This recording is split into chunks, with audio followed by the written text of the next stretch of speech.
ए राजीव, वहाँ क्या कर रहा है? लगता है बारिश होने वाली है। चल अभी तुम जाओ, कल मिलेंगे, ठीक है?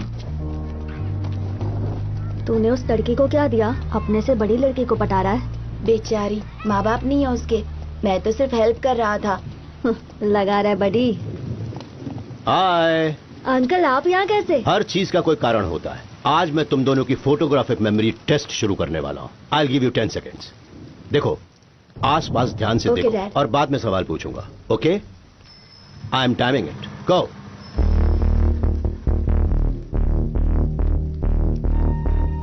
That's it. तुम्हें कुछ सस्पिशियस दिखाई दिया? अब याद करो कि तुमने क्या देखा। चप्पल वाले के हाथ में बड़ी सी सुई थी, एक आदमी बीड़ी पी रहा था, बूढ़ा आदमी छाता लेकर खड़ा था और याद आ गया डैड, ब्लैक जैकेट वाला। सभी लोग रोड की तरफ देखकर बस का इंतजार कर रहे थे, लेकिन वो आदमी उसके आगे खड़े लोगों की पॉकेट्स की तरफ देख रहा था। वो जरूर पॉकेट मार होगा डैड। वंडरफुल। आज तुम्हें चॉकलेट मिलेगी। क्या हुआ शिवा? हाँ अंकल, राजीव ने जो बताया वो मैंने भी देखा, लेकिन उस आदमी का जैकेट एक साइड से 2 इंच झुका हुआ था। मतलब उसकी जेब में शायद कोई भारी चीज हो सकती है, जैसे गन। मैंने गेट के पास पुलिस की बाइक खड़ी देखी थी, और इस आदमी का हेयर स्टाइल, उसकी मूंछें, पुलिस, वो सिविल ड्रेस में पुलिस वाला। आपकी फ्रेंड है अंकल? वो भी इस गेम में शामिल है क्या? अनबिलीवेबल सर, कौन है ये लड़का? वो शिवा है, हमारे पड़ोस में ही रहता है, but he is very natural. मैंने मेरे बेटे को जो सालों से सिखाया था, उसने 2 महीनों में सीख लिया। अगर वो पुलिस एकेडमी ज्वाइन करेगा तो मेरे बेटे से भी ऊपर का ओहदा पाएगा। He is very talented. Shiva, इतनी देर क्यों? पापा, प्रकाश अंकल फोटोग्राफिक मेमोरी सिखा रहे थे। Photographic memory? ऊटी में फोटो स्टूडियो खोलेगा क्या? तुम आजकल काफी समय उसके साथ बिताते हो। वो आदमी ठीक नहीं है। प्रकाश अंकल के लिए ऐसा मत बोलिए, वो बड़े पुलिस ऑफिसर थे, हमें ट्रेनिंग दे रहे हैं। खींच के एक दूंगा। पागल जैसी बात करता है, बड़ा पुलिस वाला है। पता है, जिस तरह वो दिव्यांग है, तुम्हें भी कुर्सी पकड़ के बैठना पड़ेगा। उसके घर के पास जाना भी मत। सुनो मेरी बात, आज के बाद उसका नाम भी मत लेना, नहीं तो मैं तुम्हारी पढ़ाई बंद करवा के दुकान पर काम पे लगा दूंगा।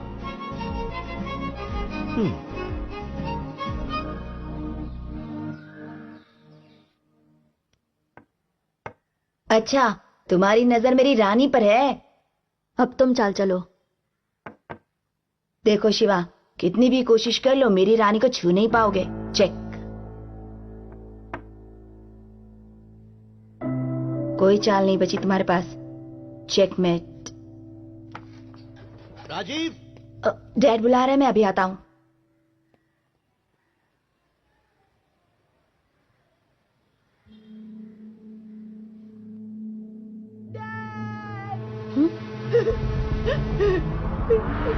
डैड, शिवा देखो ना, किसी ने डैड को चाकू मारा और भाग गया। डैड, उठिए ना डैड। डैड, डैड, शिवा कुछ करो ना।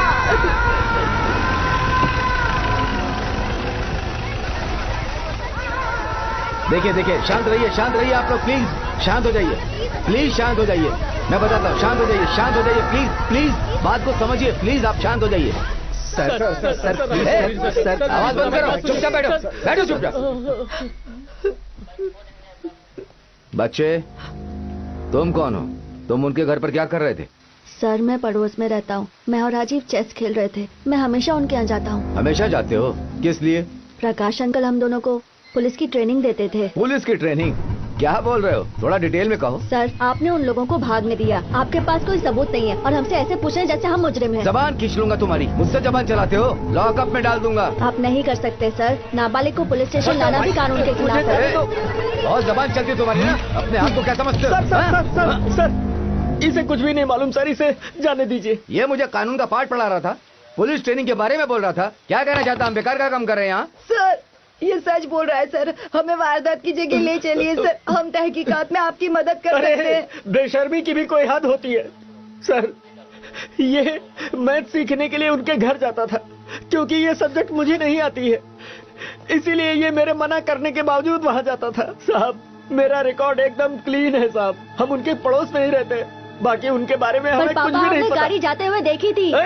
तू अभी बिल्कुल चुप रहे साहब, मैं अपने बेटे को हमारे हाथ में नहीं देख सकता साहब। इसे छोड़ दीजिए साहब।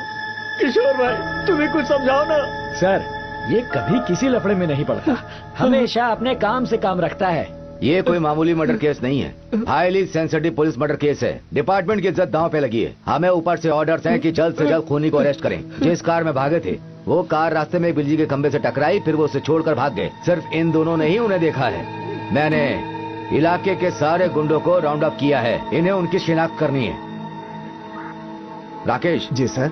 उनका एड्रेस और फोन नंबर मिला क्या? मिल गया सर। देखिए मेरी बात सुनिए, जब भी मुझे इसकी जरूरत पड़ेगी आपको लेकर आना होगा। जाइए।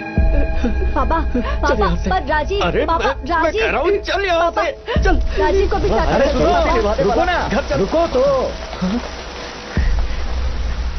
अरे तुमने जिंदगी में कभी कोई रिस्क नहीं उठाया, लेकिन अब इतने बड़े केस में फंस गए हो तुम। उस इंस्पेक्टर का दिमाग खराब है। इस केस की वजह से बहुत बड़ा लफड़ा होने वाला है। खूनी अभी भी आजाद बाहर घूम रहा है।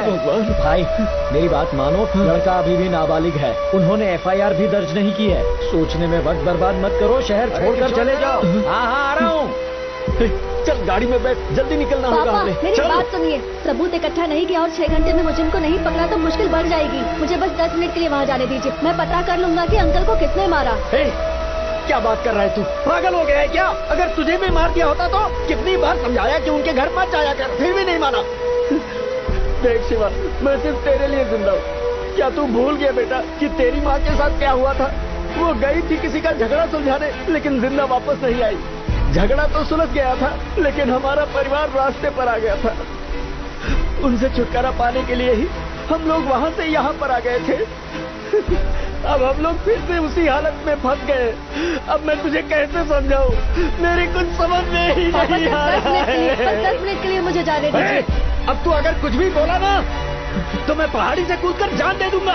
पापा पापा सुनिए पापा, पापा पापा मैं आपकी हर बात मानूंगा। पापा प्लीज रुक जाइए, आप जो कहेंगे मैं वो करूंगा। प्लीज पापा।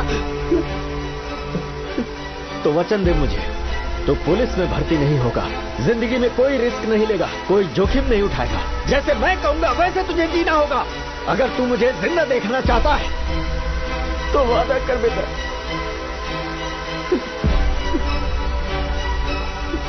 वादा करता हूँ।